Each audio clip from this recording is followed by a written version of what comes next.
Merci beaucoup.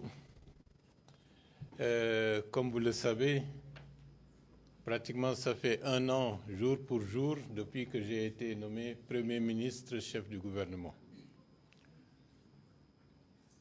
Au mois de mars 2024, la situation était particulièrement difficile pour notre pays. Suite à l'explosion du dépôt de carburant, avec beaucoup de conséquences fâcheuses pour l'ensemble des structures économiques de notre pays. Et cela a affecté également les ménages. Le ramadan et le carême chrétien avaient eu lieu dans un contexte où il n'y avait pas suffisamment d'électricité. Mais la population avait fait preuve de résilience et grâce à Dieu, un an après, le contexte s'est amélioré.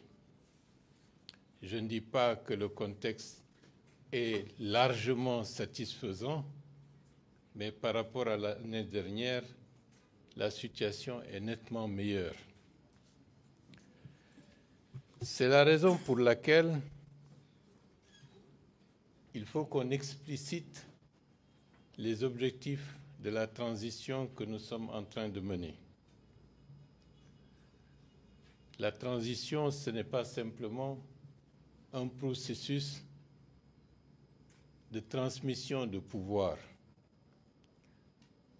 Organiser des élections en quelques mois et puis laisser la place à d'autres.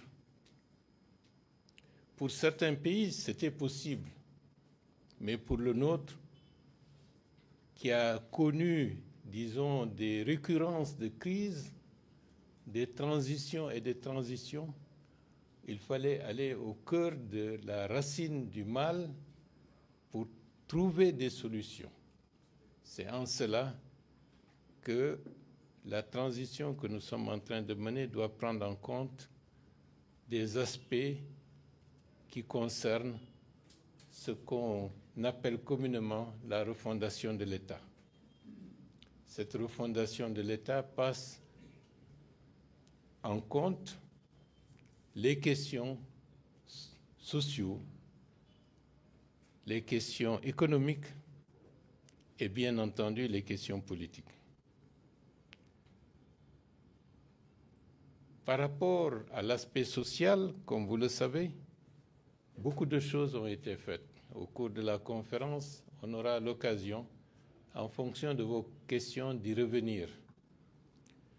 Sur le plan économique, il y a eu des transformations majeures qui ont été engagées depuis le 5 septembre 2021 et beaucoup de ces transformations structurelles de l'économie de notre pays sont en train d'être mises en œuvre à l'heure actuelle et dans quelque temps, je suis certain que l'impact pourra se ressentir à travers les différents agrégats de notre économie.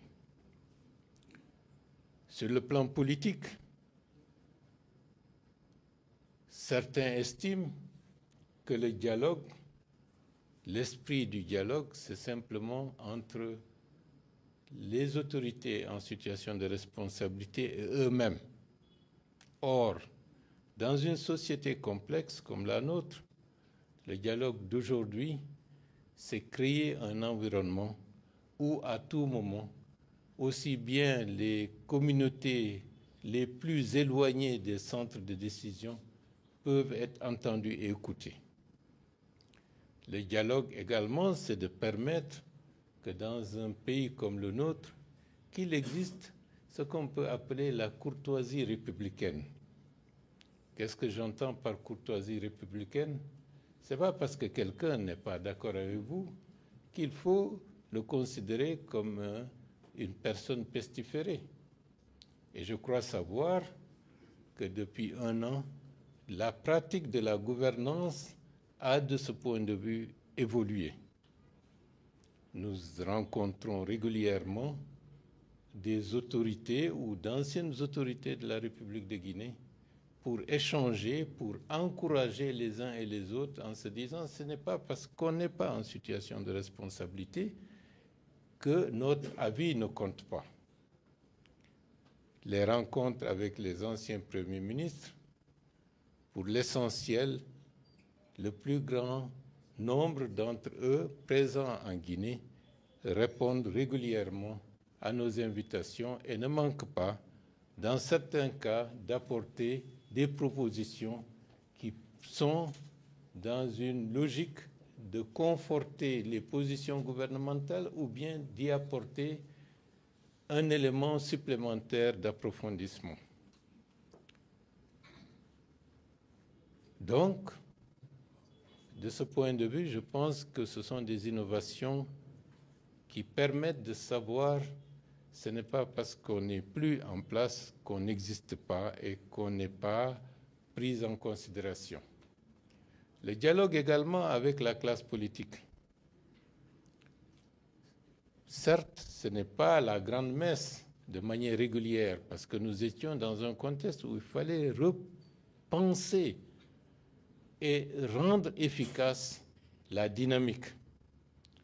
Comme vous le savez, l'essentiel des clés, des positions qu'il fallait clarifier en ce qui concerne la marche de la transition ont été déjà réglées dès la première année de la transition, à travers un chronogramme, à travers le dialogue interguinéen qui avait fait émerger des résolutions, et aussi ce qui était fondamental, un dialogue au niveau de l'ensemble de la société, à travers les assises nationales, pour repenser les blessures et de faire en sorte que les dynamiques de réconciliation puissent prendre de l'envergure. Et tout cela, à l'heure actuelle, c'est en train d'être mis en œuvre sans tambour ni trompette. Donc, de ce point de vue, le dialogue en Guinée est devenu un dialogue permanent. Et ça, il faut qu'on le souligne pour qu'on ne considère pas, pour certains, si monsieur X ou tel autre n'est pas présent, c'est comme s'il n'y a pas de dialogue. La question du dialogue, c'est un état d'esprit. Bien entendu, sur le plan institutionnel, nous avions proposé au ministère de l'Administration du Territoire de repenser la structuration du dialogue tel qu'il était créé au lendemain du 5 septembre 2021. Donc, ce processus est en train de se faire, mais je comprends que l'essentiel de l'énergie de l'administration du territoire concerne la mise en œuvre des éléments nous permettant de revenir à l'ordre constitutionnel de la manière la plus efficace, la plus apaisée possible. Et de ce point de vue, ils ont un chantier extrêmement important. Et de notre côté, nous veillons à ce que le rythme soit maintenu pour que nous soyons dans les délais. En dehors de cela, un dialogue doit être un dialogue citoyen. Et de ce point de vue, l'immersion que nous avons effectuée dans la région de Zérekori, de Farana et de Kankan va dans ce sens. Le dialogue, ce n'est pas simplement le dialogue entre les élites, c'est le dialogue des responsables de l'autorité exécutive du pays avec les populations à la base pour s'enquérir de leurs souffrances, de leurs problèmes et de la situation dans laquelle ces populations sont en train de vivre. Et c'est un moment aussi de constater les avancées et de constater également des déficits qu'il faut corriger. Et c'est ça le rôle permanent de celui qui est en situation de responsabilité. Ça a été fait pour la première partie. Il y aura d'autres immersions pour les autres régions du pays dans les prochaines semaines, notamment après le Ramadan. C'est bien. Donc, en d'autres termes, nous sommes dans ce contexte et je suis prêt à répondre à vos questions. Merci. J'oubliais que c'est le carême ou le Ramadan. Donc, à tous et à toutes, je souhaite que ce mois de Ramadan, mois de pénitence, mois de sacrifice, mois de partage, puisse être un mois de, disons, d'apaisement, de calme, et puis de satisfaction des besoins essentiels de la population en termes de desserte d'électricité principalement, pour ne pas que la situation de nos populations soit encore impactée plus négativement lorsqu'on pense à ce que les populations ont enduré l'année dernière. Merci, je suis à votre disposition.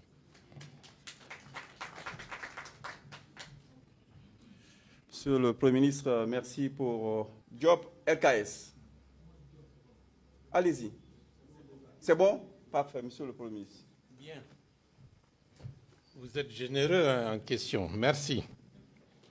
L'année électorale, où est-ce que nous en sommes? Ce qu'il faut retenir en 2025, le retour à l'ordre constitutionnel sera effectif. Le référendum, les élections présidentielles, législatives. Parce que de ce point de vue, le pouvoir exécutif, le pouvoir législatif permettent de mettre en place les institutions judiciaires et le pays pourra, à partir de ce moment-là, être tout à fait dans l'ordre constitutionnel normal. Le timing est en train d'être étudié parce que la principale difficulté que nous devons surmonter, c'est la constitution du fichier électoral. Le fichier électoral peut être source de déstabilisation dans certains pays. Et depuis le début du processus de la démocratisation, c'est-à-dire avec des élections multipartites, nous n'avons pas réussi jusqu'à présent à avoir un fichier électoral suffisamment consensuel pour que tout le monde y aille sans se dire « tiens, le fichier est corrompu ou pas ». C'est la raison pour laquelle le fichier actuel est adossé au PNRAVEC, c'est-à-dire au recensement administratif à vocation d'état civil. Certains experts ont indiqué que certains pays ont mis 6, 7, 8 ans pour finaliser le PNRAVEC. Nous sommes conscients de la difficulté et c'est la raison pour laquelle nous avons estimé que dans le contexte actuel, la constitution du fichier électoral doit être assujettie aux modalités de mise en œuvre du PNRAVEC. C'est-à-dire qu'il faut aller avec deux dynamiques qui permettent d'avoir le fichier électoral qui permettra d'être reversé au niveau du PNRAVEC en lui facilitant une large partie des activités qui doivent être uniquement consacrées au PNRAVEC. D'où le fait que les aspects techniques, qui sont des aspects techniques qui ne sont pas du tout courants, nous amènent à aller, certes avec prudence, mais en accélérant le processus.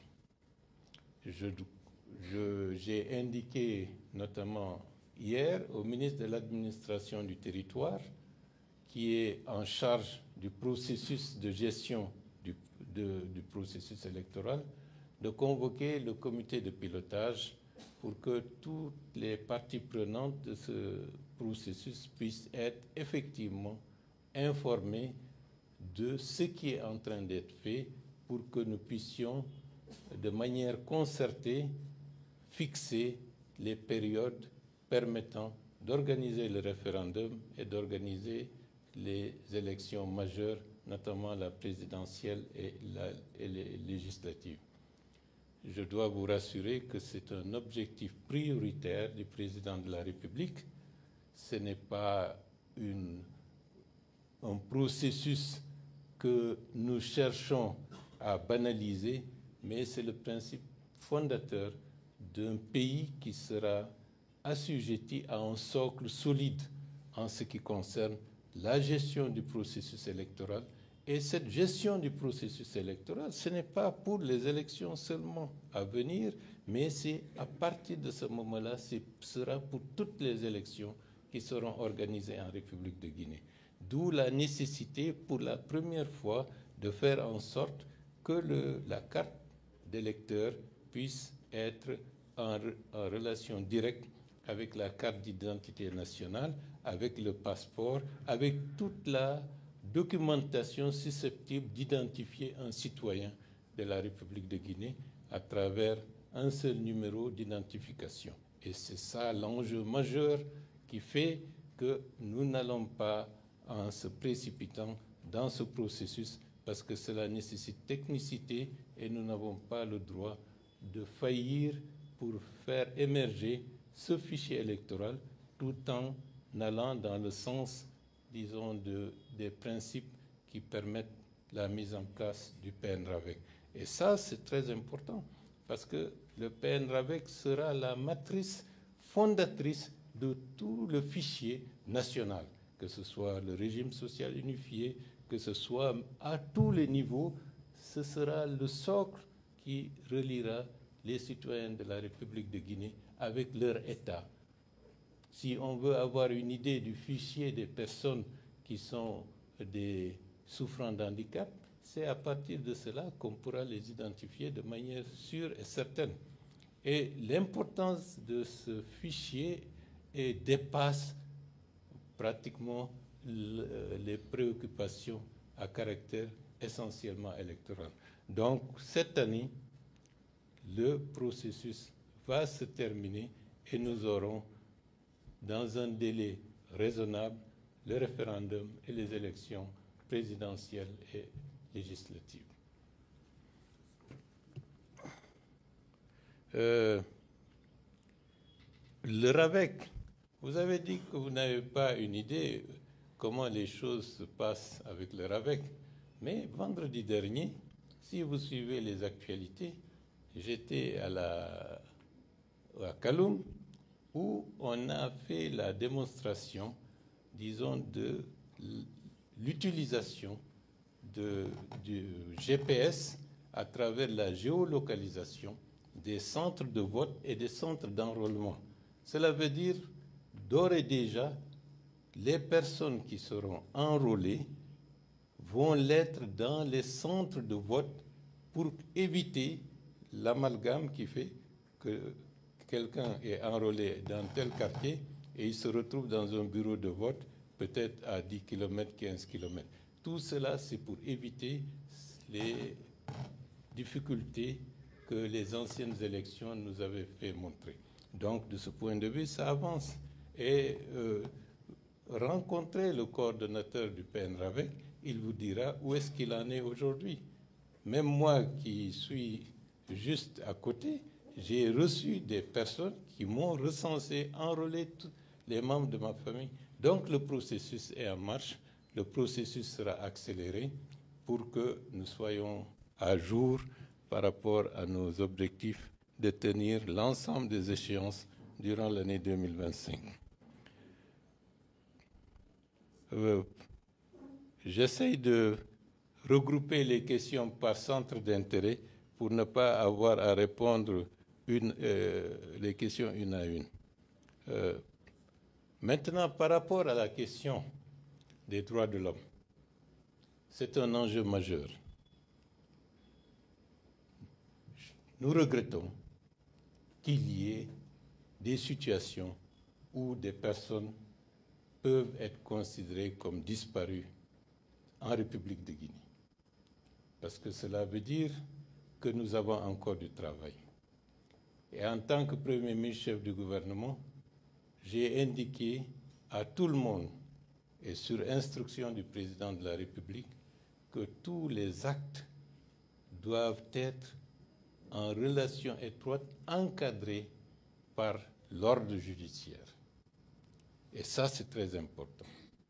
Il ne faut en aucune manière ouvrir une brèche où des actions extrajudiciaires peuvent compromettre le processus de transition actuel ou bien ternir l'image de la République et l'image du gouvernement. Je dois dire que tout ce qui s'est passé depuis juillet 2024, avec la disparition, entre guillemets, de Fonike Mangue et de Bilo, c'est quelque chose qui n'a pas été dans un droit fil des intérêts du gouvernement. Au contraire, on était en train d'améliorer notre position à l'international. On était en train de négocier avec l'Organisation internationale de la francophonie. Et cette affaire survient au moment où les conclusions étaient très avancées. Qui était pénalisé dans cette affaire? C'était le gouvernement de la République de Guinée. Et donc, dans notre pays, il y a une tradition. Ce qui se fait sur la scène et ce qui se fait dans les coulisses, très souvent, les choses sont différentes.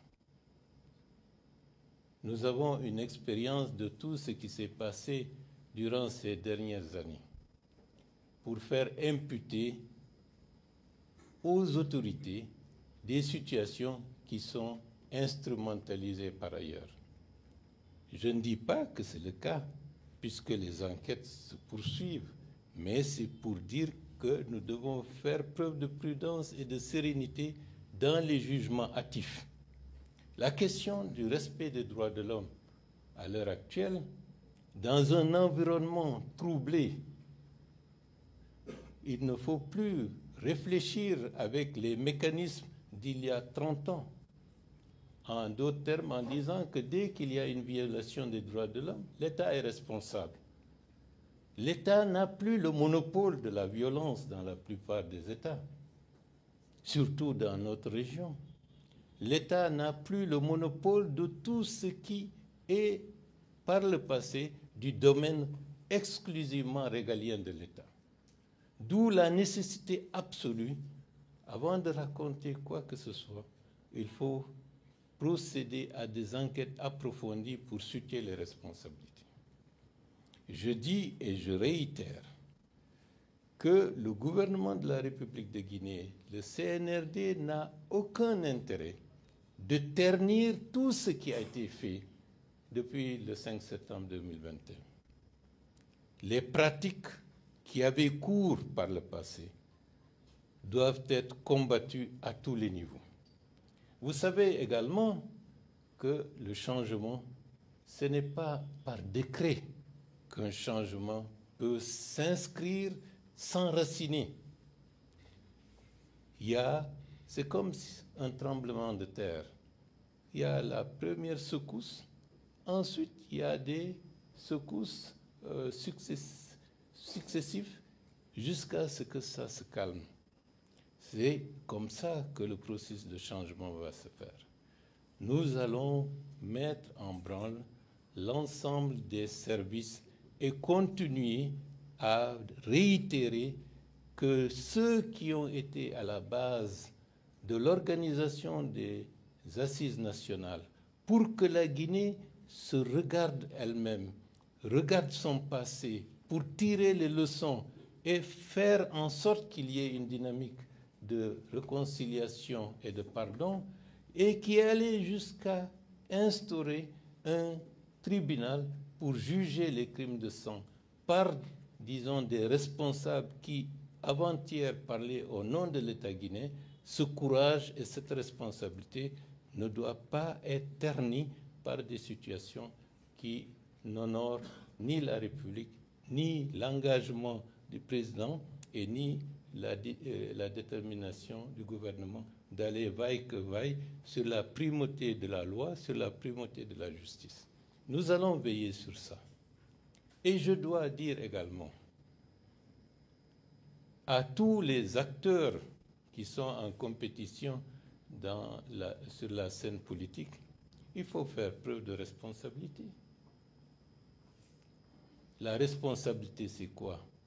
C'est savoir qu'il y a une limite à des déclarations, à des appels, à des attitudes.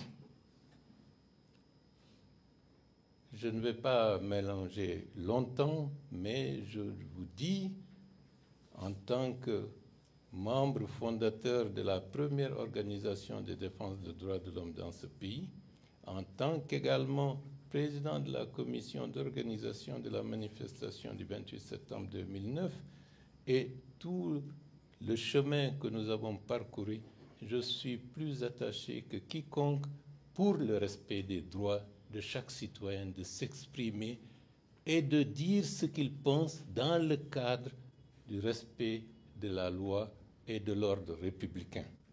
Ceci est fondamental.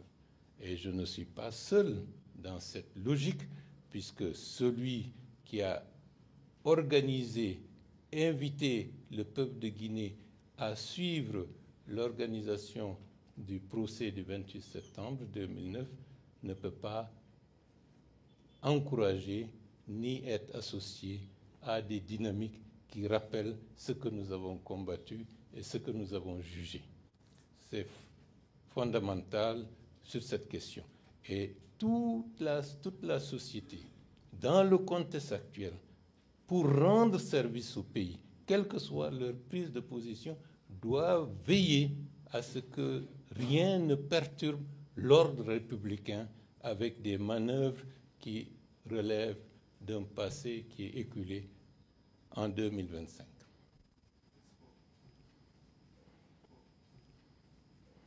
Et le sport, j'avoue que, si vous vous souvenez, j'étais allé voir le ministère des Sports pour leur poser la question, où est-ce qu'on en est avec les deux stades, Nongo et 28 septembre?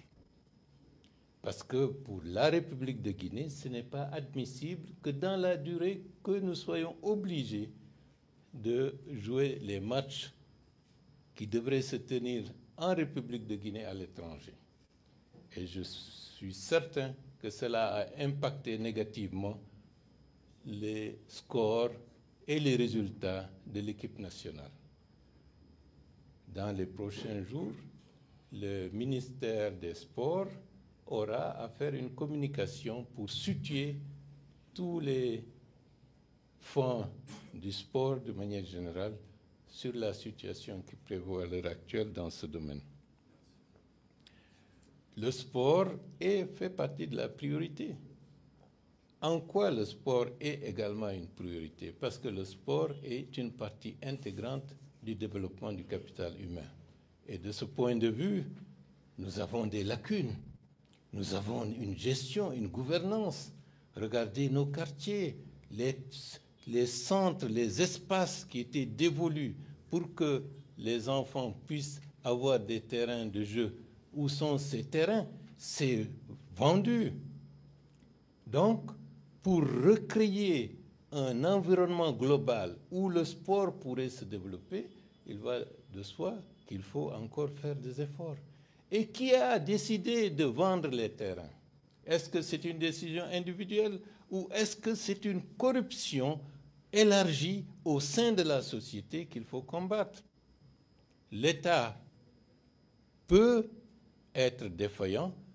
La société, à partir de ce moment-là, doit être un contre-pouvoir pour ne pas que ses intérêts spécifiques soient lésés. Le ministre de l'urbanisme est là. Il sait aujourd'hui quelles sont les difficultés que nous avons pour satisfaire les besoins de construction d'écoles dans l'agglomération de Conakry. Donc, vous voyez, lorsqu'on dira qu'il faut qu'on ait un terrain pour construire une école, ça peut se justifier, les populations peuvent accepter. Mais lorsqu'on dira qu'il faut déguerpir des gens pour avoir un espace de loisirs pour les jeunes, je pense que le sentiment pourrait être autre en disant pourquoi déguerpir des gens, les mettre dans la rue pour que des jeunes gens viennent s'amuser. Donc c'est pour vous dire que le combat est global. Nous avons à corriger, à rectifier une longue mauvaise gouvernance qui avait abandonné les sentiers essentiels d'un gouvernement responsable. Malheureusement, en peu de temps, il nous est impossible de corriger tout cela, mais avec l'aide de Dieu, vaille que vaille, nous y parviendrons.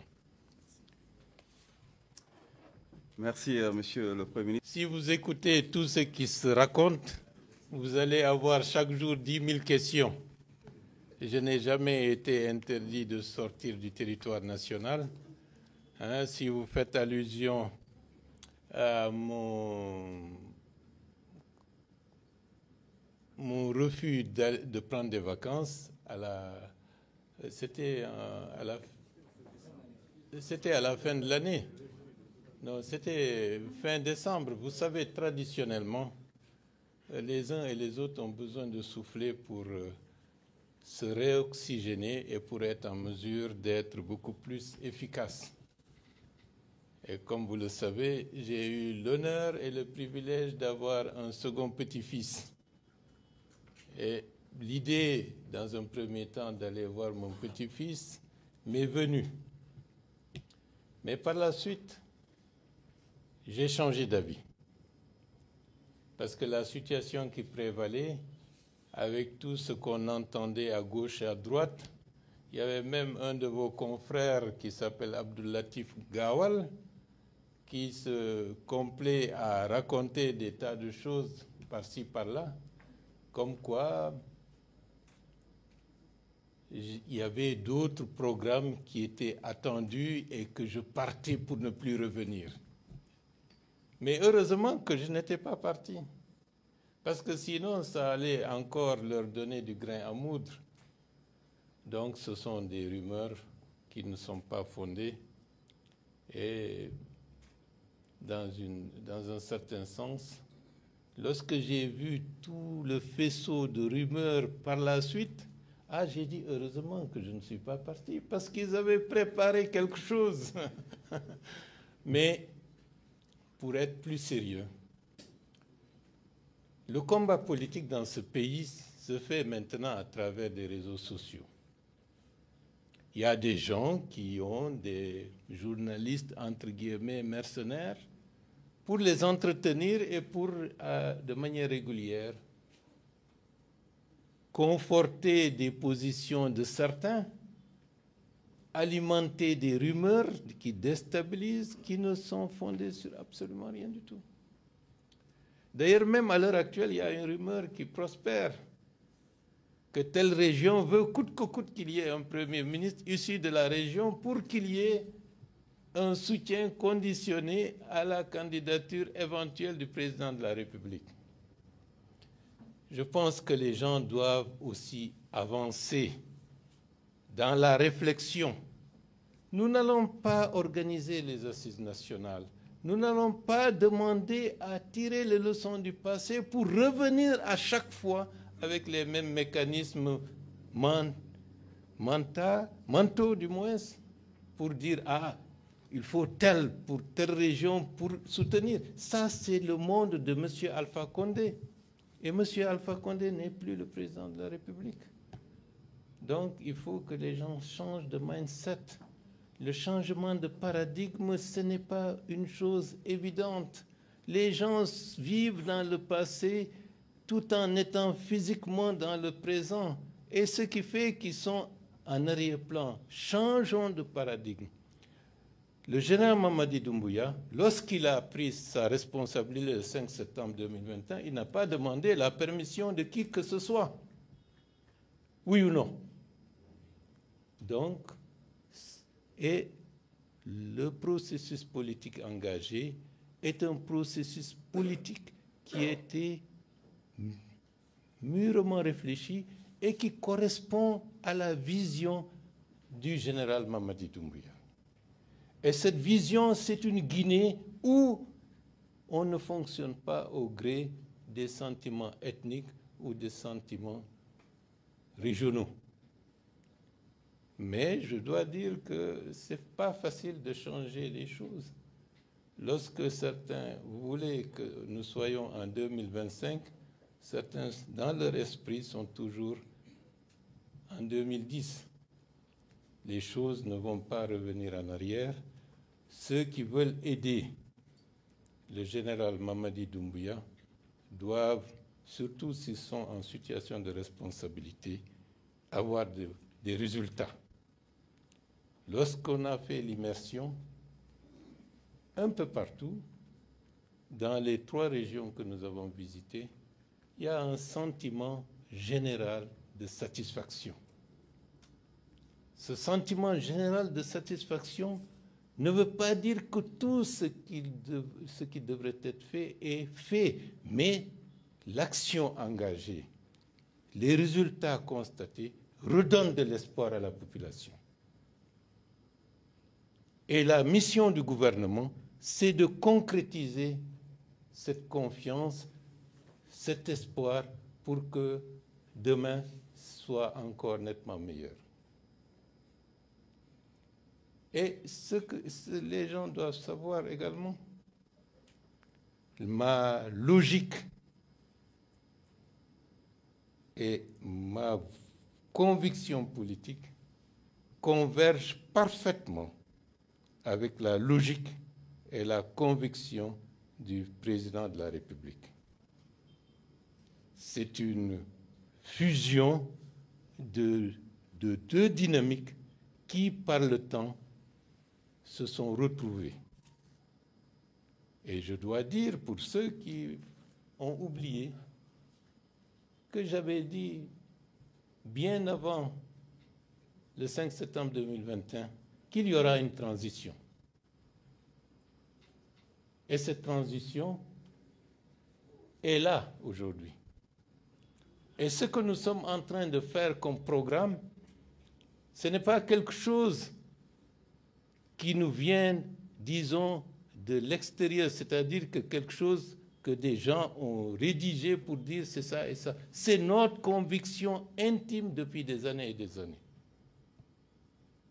Donc, le couple président de la République, Premier ministre, dans le contexte actuel, c'est un couple unique et un. Notre objectif est de transcrire dans la réalité les fondements qui sont dans le cadre de la vision politiquement exprimée par le président de la République et concrètement réalisée avec le Premier ministre et le gouvernement. Donc, il faut que les choses soient claires.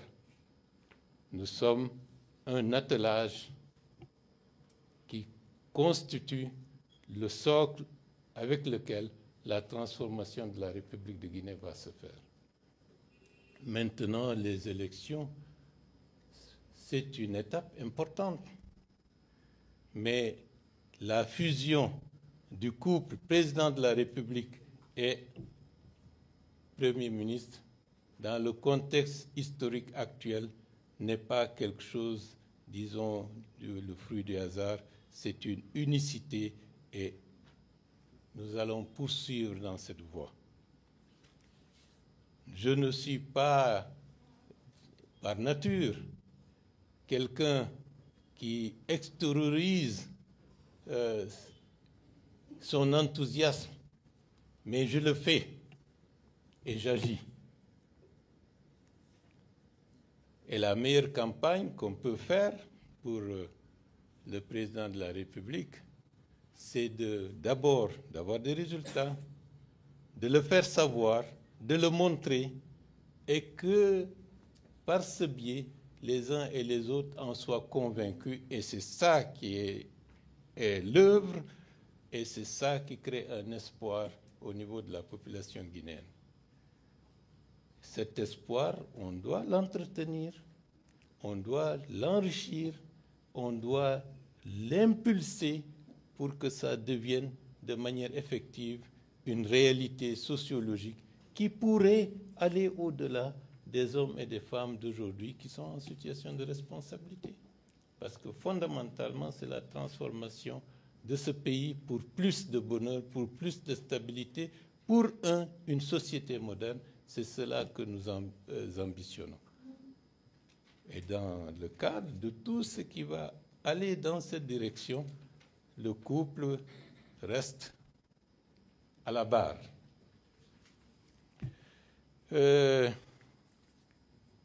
les questions concernant EDG, je pense que le ministre de l'Énergie se chargera très rapidement de tenir un point de presse et une conférence pour expliciter tous les efforts qui sont en train d'être faits. L'année dernière, il a failli se retrouver complètement handicapé à vie. Tellement il y avait la pression, mais il y avait aussi son engagement d'être partout où c'était nécessaire. Cette année, il est relativement tranquille. Cela ne veut pas dire que tous les problèmes sont résolus. Au contraire, nous ambitionnons de faire en sorte que d'ici la fin de l'année, que la Guinée sorte définitivement du déficit énergétique et au contraire être un pays en capacité d'exporter de l'énergie. Je pense qu'il faut lui laisser le temps de manière plus structurée pour qu'il ait largement le temps de développer ce qui est fait. Et ce que nous allons faire au bout de l'année, les gens se rendront compte que ce qui va être fait en moins de 18 mois sera nettement au-delà de ce qui a été fait dans le secteur de l'énergie depuis l'indépendance. Nous allons faire en sorte d'avoir 1 giga au moins supplémentaire en ce qui concerne la question énergétique. Et je dois, pour ceux qui ne le savent pas, pour la première fois de l'existence de EDG, le mois dernier, ils ont atteint un niveau de collecte, disons, des paiements qui n'avaient jamais été atteints depuis que EDG est EDG. Donc, les réformes vont se poursuivre et nous allons les encourager. Les compteurs prépayés, les compteurs totalisateurs et la gouvernance de EDG.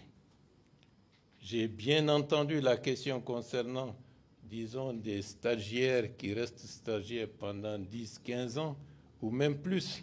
C'est une situation sur le plan de l'audit social de EDG dans le cadre des réformes qu'il doit prendre en compte. J'avais un certain monsieur Camara qui venait faire le relevé habituel à mon domicile. Il était pendant près de 15 ans un bénévole au niveau de EDG, ce qui n'est pas du tout admissible dans le cadre d'une société étatique qui doit respecter des principes. Ce sont des aspects que nous allons mettre en avant pour que les sociétés étatiques soient à ce niveau-là plus strictes que les sociétés privées dans le respect des droits et de la dignité humaine.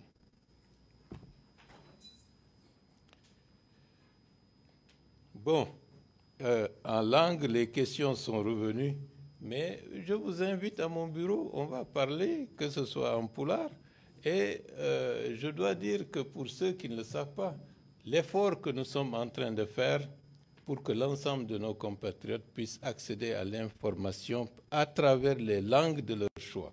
Nous allons développer ça. Et vous savez que la primature a une publication en malinké de bonne facture et une publication en pulaar qui est très représentatif. Et j'ai informé la cellule de communication que dans les prochains jours, il y aura 2 personnes qui vont s'ajouter à l'équipe pour utiliser nos langues nationales.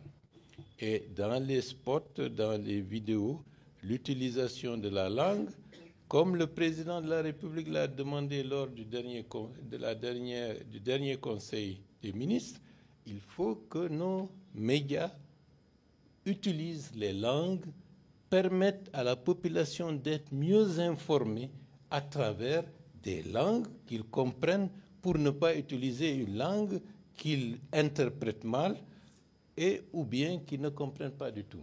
C'est un effort que la presse doit faire pour encourager la compréhension par nos compatriotes, disons, de de ce qui est en train d'être fait, de ce qui se dit pour être des citoyens tout à fait informés. Et vous savez que l'information aujourd'hui, c'est comme par le passé, c'est à travers cela qu'on déstabilise, qu'on désinforme. Et nous n'allons pas nous laisser faire pour ne pas mettre, disons, notre population dans une situation où ils peuvent être instrumentalisés. Par rapport aux questions économiques, c'est vrai. Nous sommes en discussion avec le Fonds monétaire international.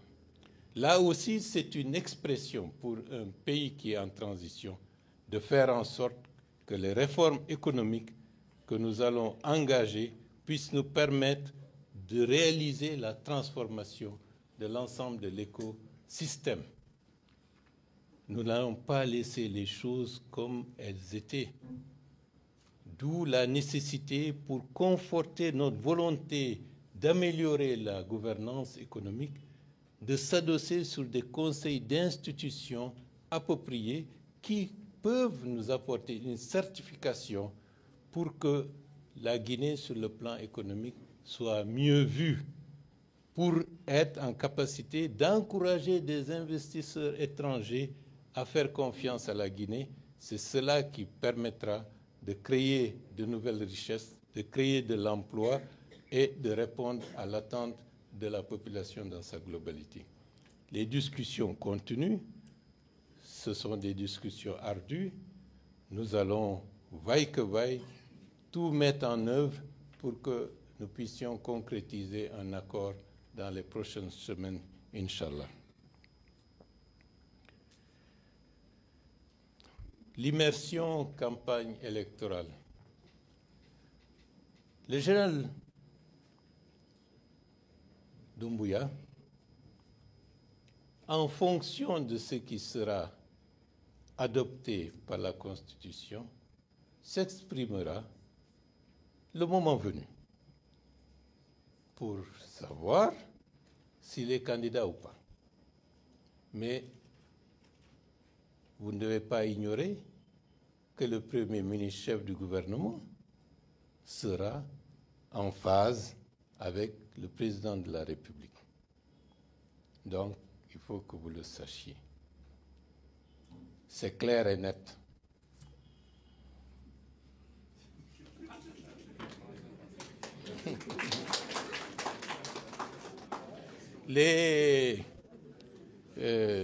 Je crois que j'ai parcouru, peut-être sans répondre de manière précise à toutes les questions, la notation.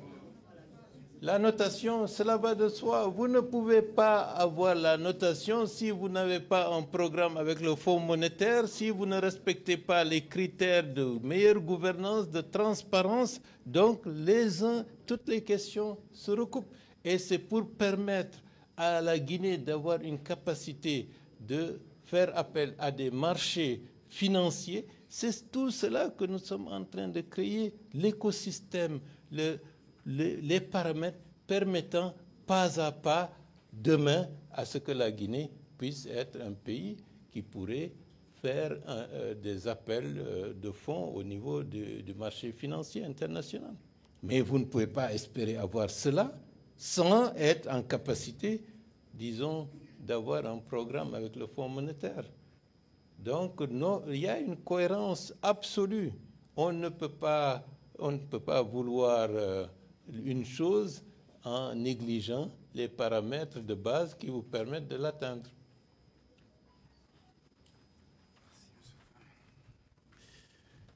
Il y a pas mal de Condé, de Bas qui demandent des verbes. Merci beaucoup. Je vais commencer par la dernière question. Déjà, j'avais demandé à mes collaborateurs du cabinet de me faire ressortir l'ensemble des engagements personnels que j'avais pris tout au long de l'immersion. Et ça fait partie d'un des aspects qu'on va, dès la semaine prochaine, mettre en exécution. Mais ça me permet de dire une chose, ce que j'avais dit à Cancan. Depuis que des décisions ont été prises concernant 3 médias, le gouvernement guinéen apparaît comme un gouvernement qui est contre la liberté de la presse. Or, de manière concrète, lorsque vous faites le bilan de tout ce qui a été fait pour l'écosystème de la presse de manière générale, ou à titre individuel l'implication de journalistes dans des centres de décision de l'État, c'est sans commune mesure avec tout ce qui s'était fait durant toutes les années antérieures. Donc quelqu'un qui n'aime pas la presse aurait cherché à étouffer totalement la presse. Les radios rurales couvrent l'ensemble du territoire national aujourd'hui. 1.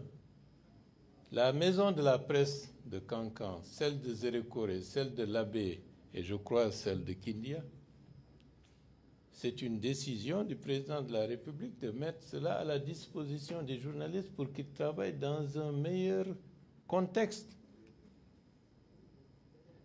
Et j'avais dit à la presse, lorsqu'ils ont refusé la main tendue au mois de mai de l'année dernière,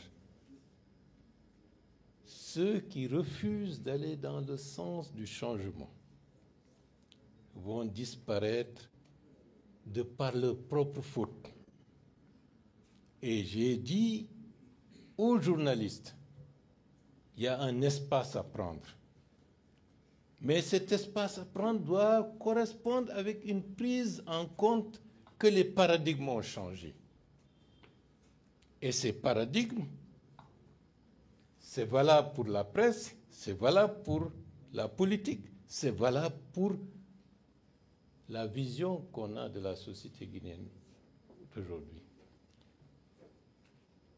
Et c'est la raison pour laquelle, lorsqu'on promeut le changement, il y a toujours une évolution à double vitesse. Certains regardent par le rétroviseur en se disant ce qu'il y avait hier, c'est ce qu'on doit poursuivre. Et ceux qui veulent aller de l'avant vont utiliser les nouvelles opportunités pour se développer. La presse actuelle, à travers le nombre de médias qui sont sur le bouquet Canal+, je pense qu'il y a un certain nombre avec une vision nouvelle, avec des innovations, avec des médias moins politisés, beaucoup plus, disons, larges, constructifs, innovants. C'est ce que nous voulons. Il en est de même de la société. Nous ne voulons pas une société sectaire. Nous voulons une société ouverte, qui brasse les idées venant d'un peu partout, mais qui s'assied sur, disons, une pleine conscience de son identité et de ses intérêts. Ça, c'est très important. Donc, nous allons le faire. Et lorsque les gens de Zérékoré ne m'avaient pas invité à la maison de la presse de Zérékoré, mais nous allons penser à eux. Et pour les prochaines immersions, nous allons rendre visite aux autres maisons de la presse pour leur dire que nous ne voulons pas aller dans un sens en négligeant certains, mais nous mettrons en compte la nécessité de l'équité. D'ici, je dois dire à ceux de Zérékoré, on va leur remettre la même chose qu'à ceux de Cancan. Bien, ça c'était la question la plus facile. Maintenant, Seydou Barry, il a essayé de voir s'il peut coller le Premier ministre, candidature du chef de l'État. Hein? C'est la Constitution qui prime, indépendant de la volonté de quiconque d'entre nous. La décision finale de candidature revient au président de la République. Si la Constitution lui permet, à partir de ce moment-là, en toute objectivité, il n'y a aucune raison de le lui refuser. CQFD.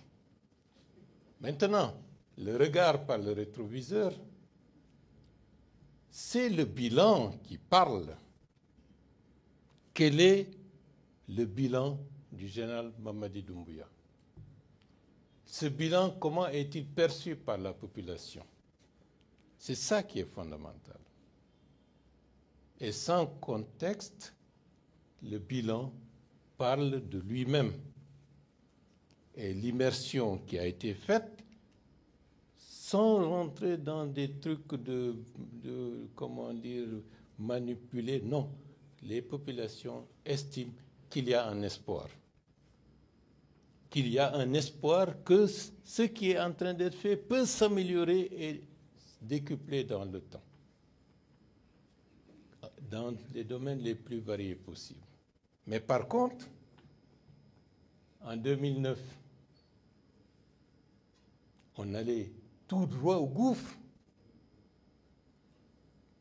Et je dois dire que la presse doit faire un effort, disons, pour placer les éléments dans leur véritable contexte.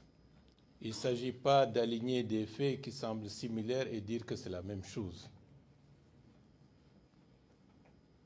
Le troisième mandat est dans la même logique que ce qui était envisagé en 2009. Le peuple est souverain. La souveraineté du peuple peut s'exprimer à travers, certes, les élections, mais s'exprime également par un climat, par une démarche qui permet à tous les acteurs de se dire est-ce que le peuple est satisfait, est-ce qu'il adhère, et de manière réaliste, le peuple de Guinée, qu'il soit de l'intérieur ou de l'extérieur, estime que cette expérience qui est en cours doit être poursuivie. Et pour le poursuivre, il faut la stabilité. Et pour qu'il y ait la stabilité, des hommes et des femmes incarnent cette stabilité. D'où la nécessité impérieuse pour la mise en œuvre de ce vaste programme qui transcende nos individualités, de travailler à le rendre stable, à le rendre plus performant, à tirer les expériences passées pour progressivement le qualifier.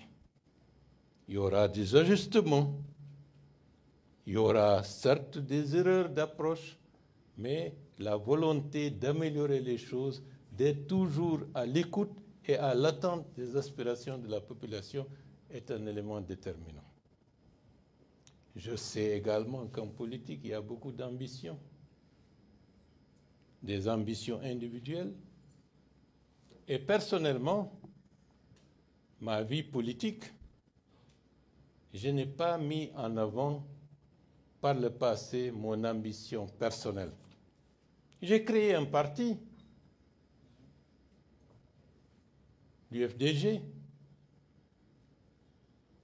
Dans un premier temps, en 2002, j'ai estimé que le doyen Ba Mamadou ne devrait pas être rejeté à la poubelle parce qu'il incarnait une vision, il incarnait une aspiration et il avait une réelle représentativité et une légitimité.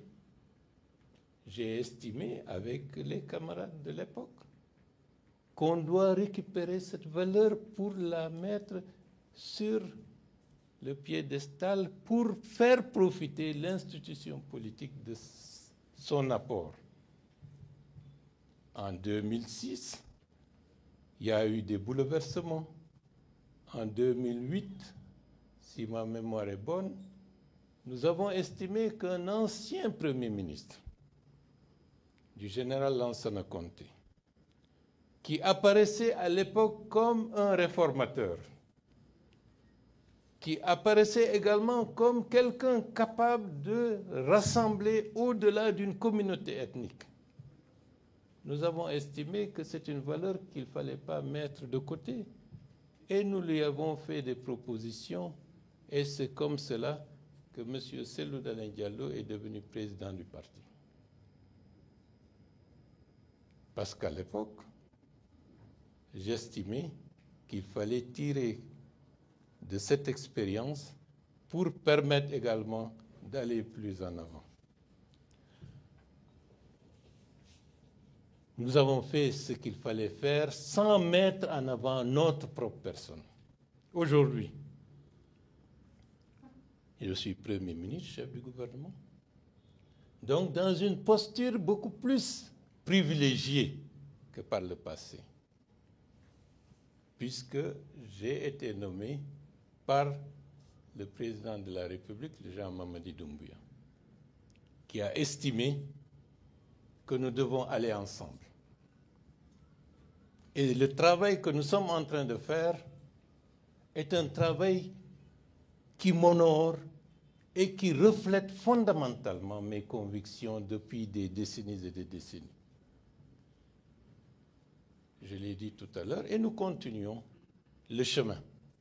Et avec l'aide de Dieu, pour le pays, pour la population guinéenne, nous ferons le maximum pour que dans un proche avenir, que la Guinée soit ce qu'elle aurait dû être depuis le début, la locomotive économique de l'Afrique de l'Ouest.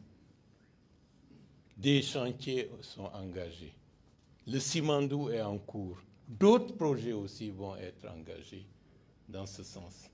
C'est très important de le dire que ce n'est pas le même contexte, même s'il y a en apparence des similitudes. L'inscription du massif de Fouta Djallon comme patrimoine mondial de l'UNESCO.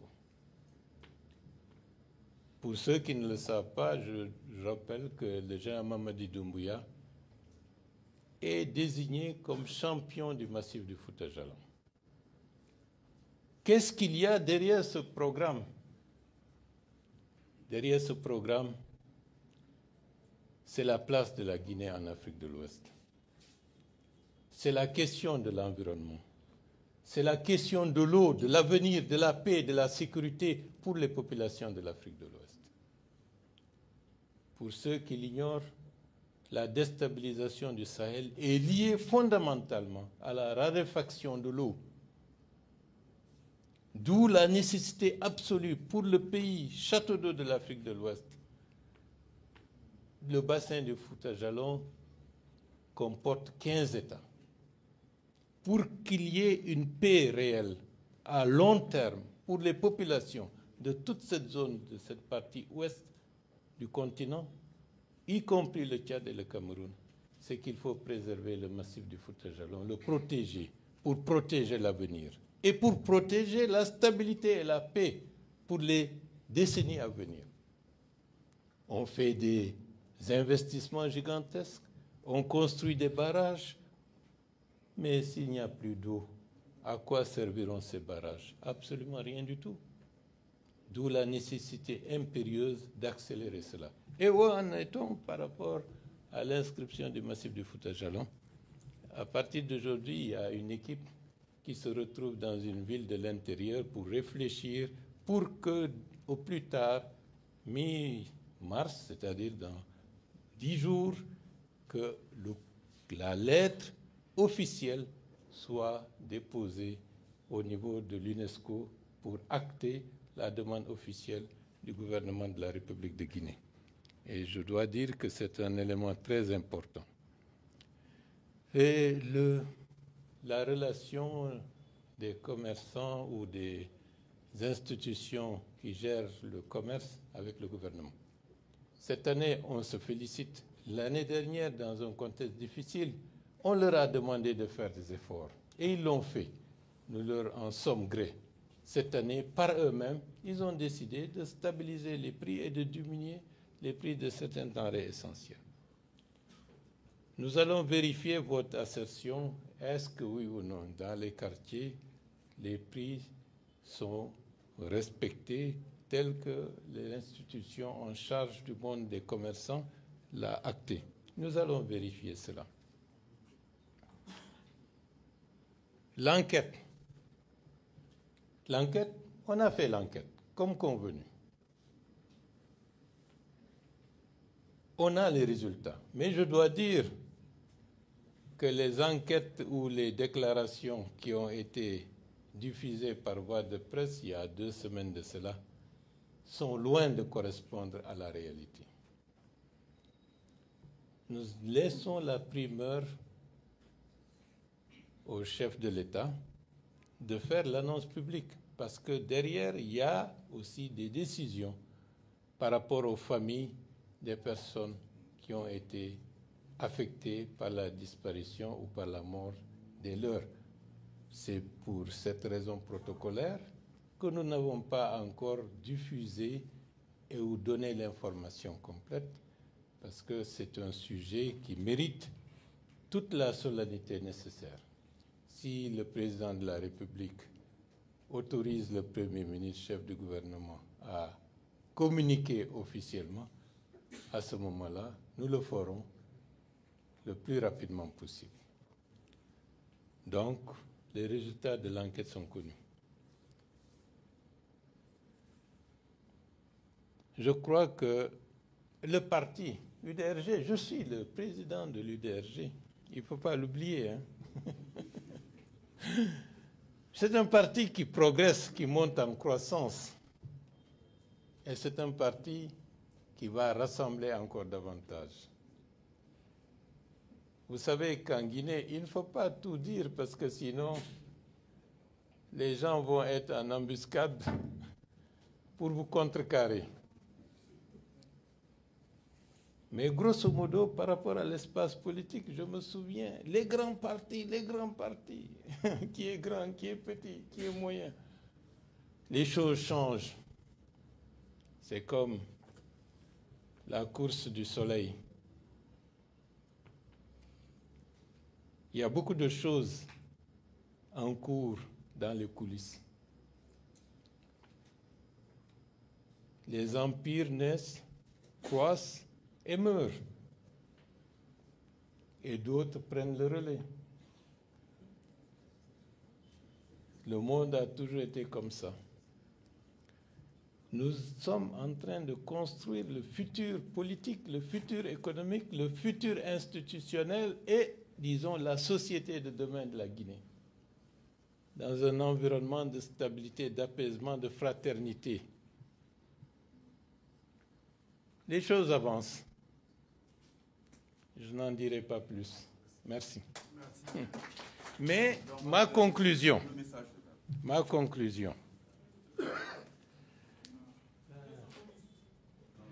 La question de la conférence de presse, c'est un devoir pour chaque gouvernant, de manière régulière, d'être confronté à vos questions. Parce que ce n'est pas à vous simplement que nous donnons ces éléments de réponse. C'est une manière aussi de communier avec la population, de répondre aux attentes et à certains questionnements qui sont légitimes venant de la part de la population.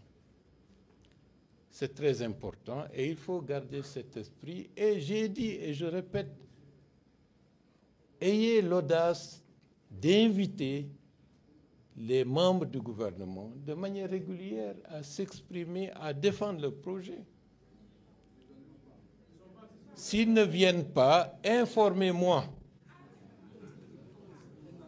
S'ils ne viennent pas, j'ai dit et je répète, il faut m'interpeller parce que c'est une obligation de redevabilité.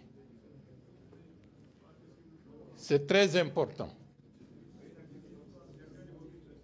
Non, ayez le courage d'aller rencontrer les membres du gouvernement et développer une presse en capacité de tenir le discours, de tenir le langage dans le contexte nouveau. Le contexte a changé. On ne va pas passer notre temps à tel a fait ceci, tel a fait cela, tel, regardez sous... Tout ça, c'est inutile. Interrogez-les sur le programme, sur leurs activités, sur ce qu'ils sont en train de faire et sur les écueils qu'ils rencontrent. À ce moment-là, vous verrez s'ils ne vont pas vous répondre. C'est votre responsabilité Le monde change aujourd'hui. Il ne faut pas être dans une vision rétrograde. Regardez les basculements qui sont en train d'être faits. Vous êtes jeunes. Dans 10 ans, comment serons-nous? On est dans une période comme l'année 1989. D'où la nécessité de se remettre en question et de faire preuve de responsabilité et de lucidité. Voulez-vous encore que dans 10 ans, qu'on revienne, on a besoin d'aide, on a une immigration extrêmement nombreuse parce que nous n'avons pas été capables de répondre aux attentes et aux besoins de nos jeunes compatriotes? La presse doit faire son travail. Si vous ne faites pas, vous êtes dans le compromis qui fait que la médiocrité l'emporte sur tout ce qui peut permettre de déguiser les consciences et les intelligences pour qu'on aille de l'avant. Je vois le contexte actuel, on veut une transition apaisée, mais regardez ce qui se passe. Où sont les intellectuels de ce pays? Où sont